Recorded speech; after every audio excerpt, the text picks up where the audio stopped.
Hello world and all that inhabit it. It's been a long time, but today I'm going to show you how to make a vocoder bass. This is basically what it is.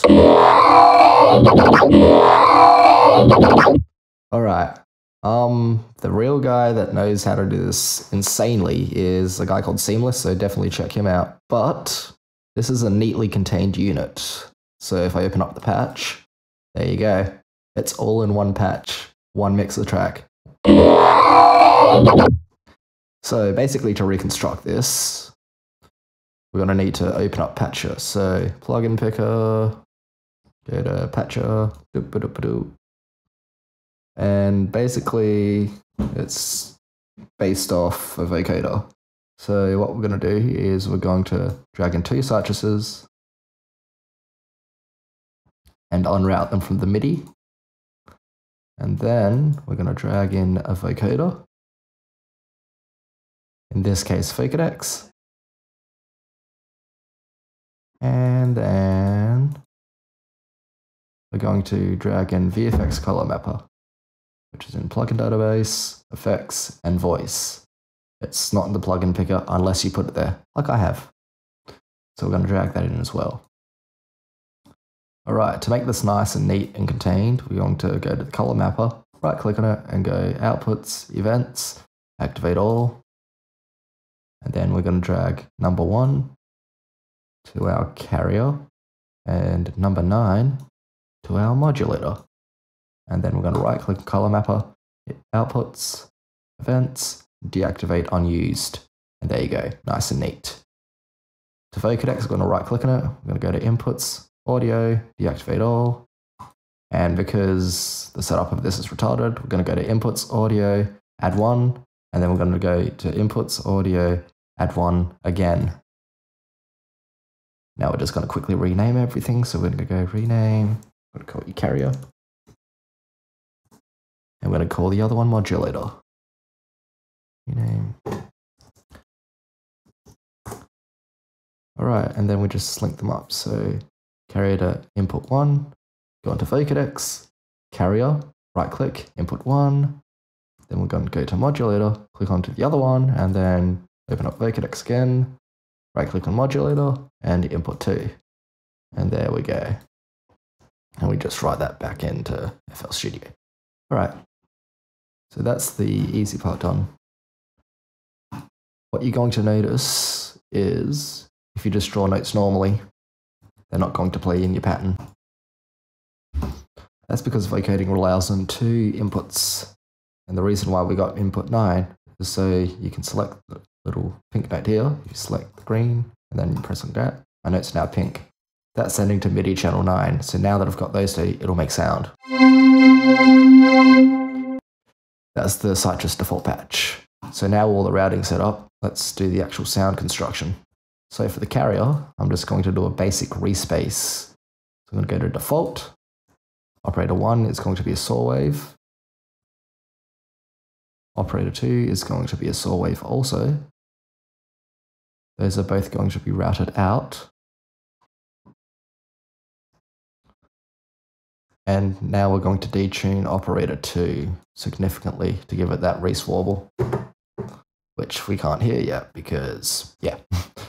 Then we're going to go to operator 3, which is a sine wave, and we're just going to modulate those 2 outputs. Then we're going to go into the operator tone tab, modulator, and adjust that accordingly. So modulator 3's input is being controlled on both operator 1 and operator 2. So that'll add more hair, which is what you need in a carrier. Lots of EQ frequencies to work with.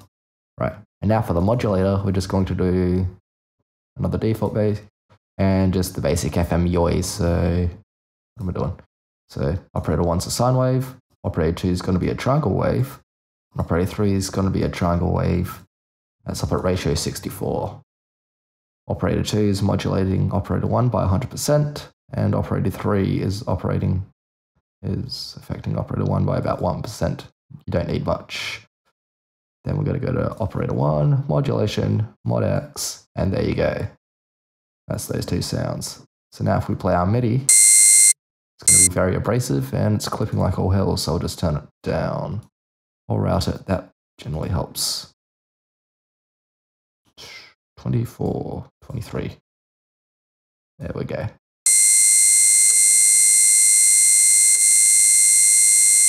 All right, so now what we can do is start wiring things up. So we're going to go to Surface, add a knob,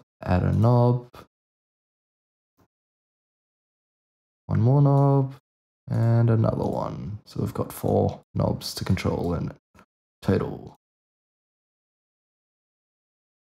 Now I'm just going to do a quick rename. So I'm going to rename you to Carrier X. I'm going to rename you Modulator X. I'm going to rename knob 3 Bandwidth. I'm going to rename knob 4 Pitch. All right. So because FL Studio is weird in Patcher, we just need to activate the outputs. So the carrier, I'm going to double click on it. I'm going to right click on the X knob and go activate. And then on our Patcher surface, we can see that's appeared. So carrier X goes to carrier X. Same thing again with the modulator, activate, and then drag you on, modulator X, and then we'll go into the vocoder. Bandwidth, we'll right click activate, and that'll pop up, and the pitch will activate. And we'll have 2 more other dots. Bandwidth goes to bandwidth, and modulator pitch shift goes to modulator pitch. And now we've got MIDI. So now what I'm just going to do is essentially copy the MIDI pattern that I got, this one here. Copy. Now I'm going to paste that into that 2 and go Control V. And notice that it's really far down. And then we're just going to take that off, and because I'm lazy and it did take a while for me to experiment to get something I did like, I'm just going to route them all up. So I'm just going to open up the Patcher interface, go into my surface, take edit mode off by pressing the E, and then we're going to go Patch Surface Mod X, activate link to controller, and we're at Patcher Mod X, accept, carrier, activate, link to controller, carrier X,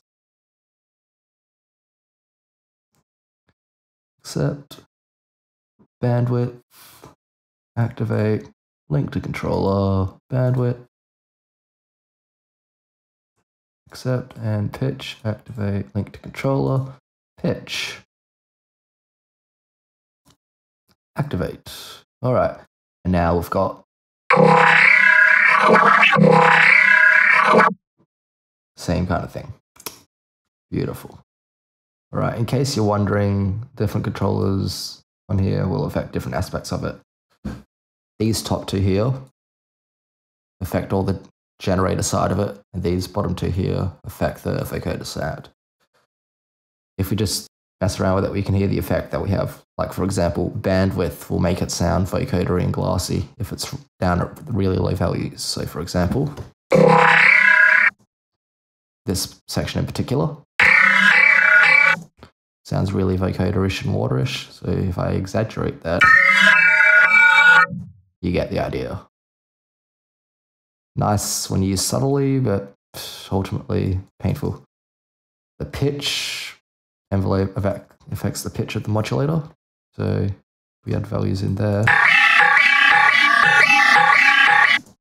You can get some cool effects there.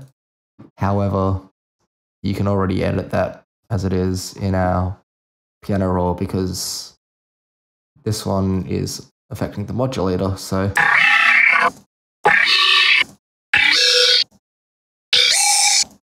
it sounds higher, but it's not. Adversely, we can go down lower.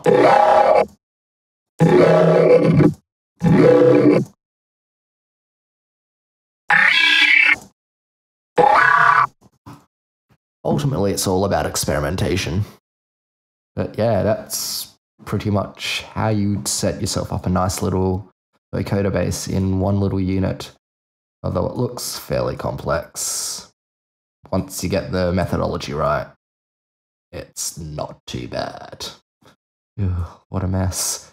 Alright guys, catch you later.